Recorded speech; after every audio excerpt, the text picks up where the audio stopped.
Hello everyone, कैसे हो? I hope आप लोग बहुत बढ़िया होंगे। तो आज के इस वीडियो में मैं आपको बताऊंगा क्लास 12th के हिंदी का अति लघु प्रश्न जो एग्जाम के दृष्टिकोण से बहुत महत्वपूर्ण VVI है। तो प्लीज़ इस वीडियो को लास्ट तक देखिएगा।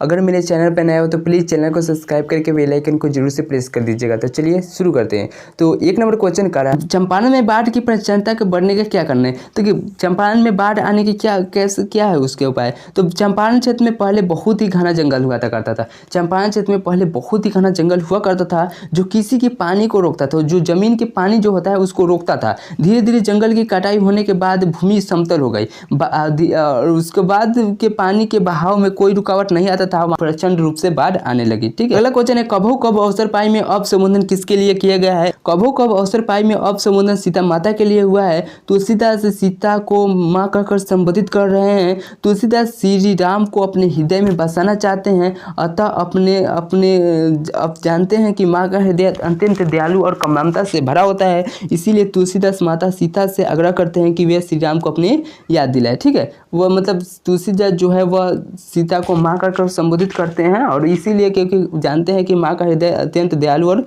ममता से भरा होता है, इसीलिए वह ताकि वह सीता जी से कहते हैं कि वह श्री राम से कुछ वह बातें कह दे। ठीक है, ये देखिए तुलसीदास सीता से कैसी सहायता मांगते हैं। तो तुलसी सीता से को बच्चों से ही सहायता मांगते हैं और माता सीता से कहते हैं कि यदि प्रभु नाम दशा पूछे तो यह बताना देना कि दीन निर्मल हो और उन्हीं के इनाम से अपना भोजन पेट भरते हैं। देखिए तुलसीदास कहते हैं कि वह श्री राम से यही कह दे कि उनके नाम लेकर ही वह अपना पेट भरते हैं। ठीक है, अगला क्वेश्चन देखिए। अगला क्वेश्चन, तुलसी सीधे राम से न कहकर सीता से क्यों कहना चाहते हैं? देखिए क्योंकि तुलसी श्री राम के अधिक निकट है, क्योंकि तुलसी श्री राम के अधिक निकट है और जिनके साथ हृदय का गहरा संबंध होता है उनसे कुछ मांगा नहीं जाता है, क्योंकि ऐसा करने में संकोच होता है, इसीलिए वे सीता माता से आग्रह करते हैं कि वैसे माता सीता श्री राम के अर्ध नागरी है। ठीक है, और जो उनसे खुलकर बात कर सकती है, लेकिन तुलसीदास माता से भी यह कहते हैं कि उचित अवसर देखकर ही उनके बारे में बात करें। ठीक है, अगला क्वेश्चन है, कवित्री का खिलौना क्या है? कवित्री का खिलौना उसका बेटा है। जिस प्रकार बच्चे को अपना खिलौना अत्यंत प्रिय लगता है, वह हर समय उससे साथ लेकर घूमता है, उसके टूट जाने पर वह बहुत ही दुखी होता है, उसी प्रकार एक माँ के लिए उसका संतान अत्यंत प्रिय होता है, उसी बिछड़ जाने पर माँ बहुत ही दुखी होती है। ठीक है, कवित्री का खिलौना उसका बेटा है, इसका आंसर यही होगा। ठीक है, देखिए अगला क्वेश्चन है, 6 की तलवार कैसी वर्णन करें? 6 की तलवार कैसी वर्णन करना है यहाँ पे? ठीक है, तो देखिए 6 की तलवार रौद्र रूप धारण कर चुका है। उनकी तलवार इतनी धारदार है कि हाथी के ऊपर पड़ी हुई लोहे के जालियों को काट रही है। ठीक है, जिससे वह अधिकार को चीर कर निकलती हुई सूर्य के प्रकाश के समान चमकती हुई प्रतीत होती है।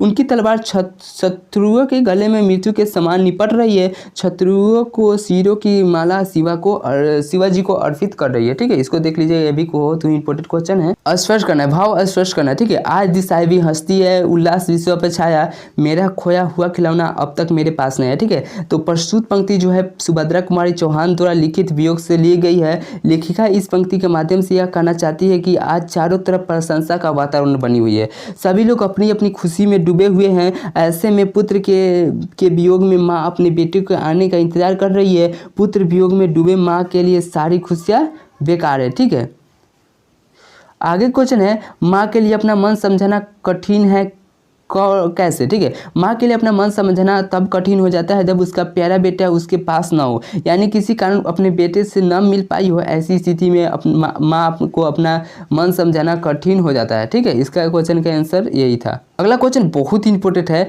नदियों की वेदना का क्या कारण है? नदियों की वेदना का क्या कारण है? तो नदियों की वेदना का कारण है उसके आसपास बसने वाले लोगों की पीड़ा और शोक संतान से है। ठीक है, हमारे भारतीय संस्कृति के अनुसार नदियों को माँ कहा गया है। जब लोग कष्ट में होंगे तो माँ यानी नदियाँ भी दुखित हो जाएगी। लेखक को ऐसा लगता है कि नदियाँ भी वेदनाग्रस्त हो गई है। अगला क्वेश्चन देखिए, हरचन्ना कौन है और उसकी क्या पहचान है? देखिए ये भी क्वेश्चन बहुत इंपॉर्टेंट है। हरचन्ना किसी विशेष आदमी का नाम नहीं है, वह गरीब, पीड़ित, शोषित, मध्यवर्गीय जनता का प्रतीक है, जिसे अपनी इच्छा के अनुसार नहीं बल्कि शासक वर्ग को इच्छा के अनुसार काम करना पड़ता है। देखिए उसका पहचान अगर लिखना होगा तो इसलिए पॉइंट बाय पॉइंट देखिए आपको भी लिखना होगा परीक्षा में। ठीक है, तो देखिए क नंबर, उसके शरीर पर कटे पुराने पुराने कपड़े, हर चना जो हैगा उसका पहचान अगर कराने के लिए परीक्षा में पूछेगा तो आपको ऐसे लिखना है, उसके शरीर पर कटे फटे पुराने कपड़े है, ठीक है, वह पीड़ित तथा शोषित है। और 3 नंबर में पॉइंट में है, वह शासक वर्ग की इच्छा के अनुसार कार्य करना पड़ता है, वो उसे अपनी इच्छा के अनुसार नहीं बल्कि शासक वर्ग की इच्छा के अनुसार उसको हर चना को काम करता पड़ता है। अगला क्वेश्चन है, अधिनायक कौन है, उसकी पहचान क्या है। तो अधिनायक शासन वर्ग का विशेष व्यक्ति है जो अपनी इच्छा को दबा नहीं पाता है, जो अपनी इच्छा को दबा नहीं पाता है, मध्यवर्गीय से अपना इच्छा पूरा करवाते हैं। पहचान अगर अधिनायक का पूछेगा तो ऐसे ही पॉइंट बाई पॉइंट करके लिखेगा। देखिए, वह राशि ठाट बाट में रहता है, वह राशि ठाट बाट में रहता है, दूसरों पर अपनी इच्छा थोपना चाहता है, वह तनाशाह होता है, वह अपने तनाशाही का प्रशंसा सुनना चाहता है, वह समारोह में विशेष अतिथि के रूप में आना चाहता है, ठीक है, आसन ग्रहण करना चाहता है। आगे क्वेश्चन है, देखिए, जय जय करना का क्या अर्थ होता है। जय जय कराना का क्या अर्थ होता है। जय जय कराना का अर्थ होता है कि दूसरों से अपनी प्रशंसा करवाना, ठीक है, यानी बहुत लोग ऐसे होते हैं जिसको अपनी प्रशंसा सुनने के लिए बहुत ही लालसा होती है और वह दूसरों से अपनी प्रशंसा जबरदस्ती करवाना चाहते हैं, ठीक है, इसका आंसर वही हुआ। ये भी क्वेश्चन बहुत इंपॉर्टेंट क्वेश्चन है, जय जय कराना का क्या अर्थ है।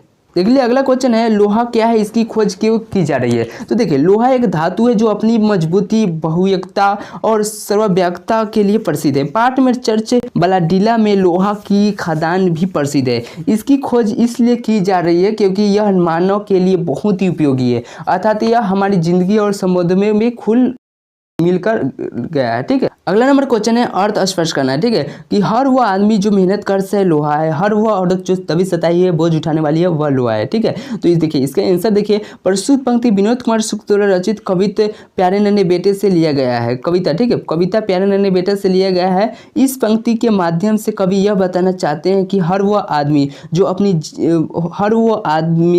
जीविका के लिए हर विषम परिस्थितियों में, गर्मी में, सर्दी में, बरसात में कठिन परिश्रम करता है, वो भी लोहा के समान है। हर वह औरत जो अत्याचार सहकर भी अपने दुखों को झेल रही है, वो भी लोहा के समान ही है। अतः कवि यह बताना चाहते हैं कि लोहा साधारण धातु न रहकर परिश्रमी इंसान तथा दुख सहने वाले लोगों के कर्म का प्रतीक है। देखिए, अगला क्वेश्चन है, सड़कों को क्यों सींचा जा रहा है। तो सड़कों को इसलिए सींचा जा रहा है ताकि जीत के आ रहे शासक राजा पर धूल न पड़े, बिल्कुल पहले के तरह नजर आए। मतलब सड़कों को इसीलिए सिंचा जा रहा है ताकि उधर से जो है राजा विजय करके लौट रहे हैं और इसीलिए उन पे कहीं धूल न पड़ जाए, इसीलिए सड़कों को सींचा जा रहा है। देखिए, अगला क्वेश्चन 7 नंबर है, बूढ़ा मशक वाला क्या कहता है और क्यों कहता है, ठीक है। तो देखिए, बूढ़ा मशक वाला कहता है कि एक बार फिर हमारी हार हुई है, गाजे बाजे के साथ हमारी विजय नहीं बल्कि हार लौट रही है। ऐसी विजय पर खुश होकर जश्न मनाने का कोई मतलब ही नहीं है, बल्कि वह ऐसा इसलिए कहता है